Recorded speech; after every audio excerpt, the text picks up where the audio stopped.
Assalamualaikum warahmatullahi wabarakatuh. Kami dari kelompok 5 dengan anggota Fitri Ramadhani Himamul Ilma Mufidah akan menyampaikan materi tentang mafhum alih dan ahliyah taklif. Definisi mafhum alih dan ahliyah taklif. Yang pertama, mafhum alih. Dalam ilmu usul fikih, ulama telah bersepakat bahwasanya mafhum alih adalah makhluk Allah, khususnya manusia yang dikenai kitab Allah SWT, yang dimana perbuatannya berhubungan dengan hukum syariat yang sering dimaksud dengan mukallaf. Secara etimologi, mukallaf berarti yang dibebani hukum. Dalam usul fikih, istilah mukallaf disebut juga mafhum alih atau subjek hukum. Orang mukallaf adalah orang yang telah dianggap mampu bertindak hukum, baik yang berhubungan dengan perintah Allah maupun dengan larangannya.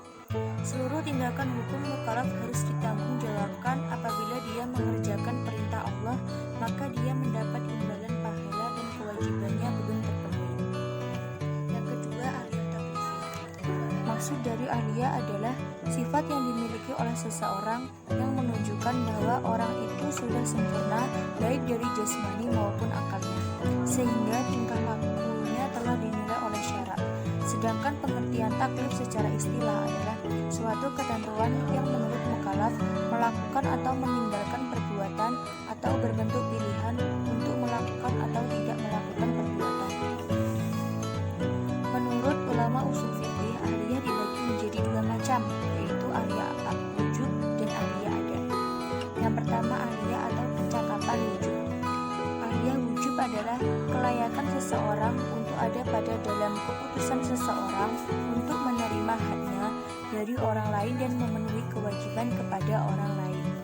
Para ulama usul fikih membagi menjadi dua tingkatan. Yang pertama, ahliyah al-wujub al-nasiqoh atau kecakapan dikenai hukum secara lemah, yaitu seorang untuk menerima hak tetapi tidak menerima kewajiban, atau kecakapan untuk dikenai kewajiban tetapi tidak pantas menerima hak. Yang kedua, ahliyah al-wujub al-kamilah atau kecakapan dikenai hukum secara sempurna, yaitu kecakapan seseorang untuk dikenai kewajiban dan juga untuk menerima hak. Yang kedua, ahliyah al-ada. Dan dimaksud dengan ahliyah al-ada pengertian kecakapan untuk bertindak hukum atau memikul beban taklif. Dengan adanya kecakapan seperti itu, seseorang disebut mukallaf.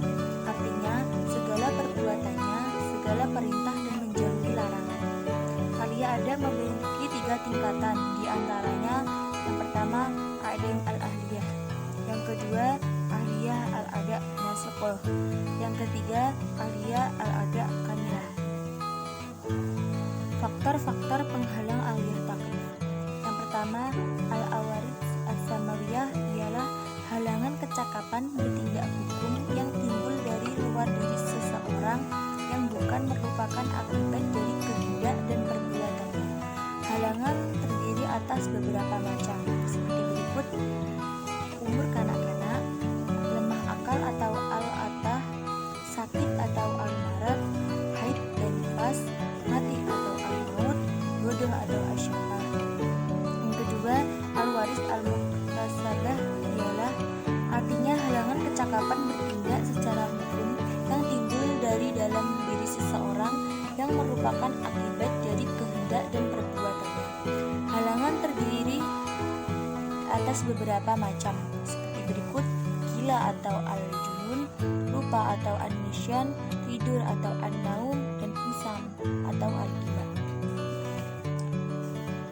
Hal-hal yang menggugurkan ahliyah taklif seperti telah disinggung di sebelumnya, bahwa kemampuan berbuat atau ahliyah al-ada itu tetap ada dipikulkan terhadap manusia ketika ia masih dijanin dan sampai dilahirkan. Begitupun ketika kanak-kanak sampai balik 1-14 tahun, manusia tersebut punya keahlian ada secara tidak sempurna.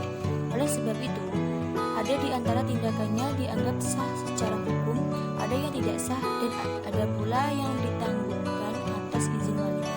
Setelah dewasa, ia mempunyai keahlian ada secara sempurna. Cukup sekian dari kelompok kami. Wassalamualaikum warahmatullahi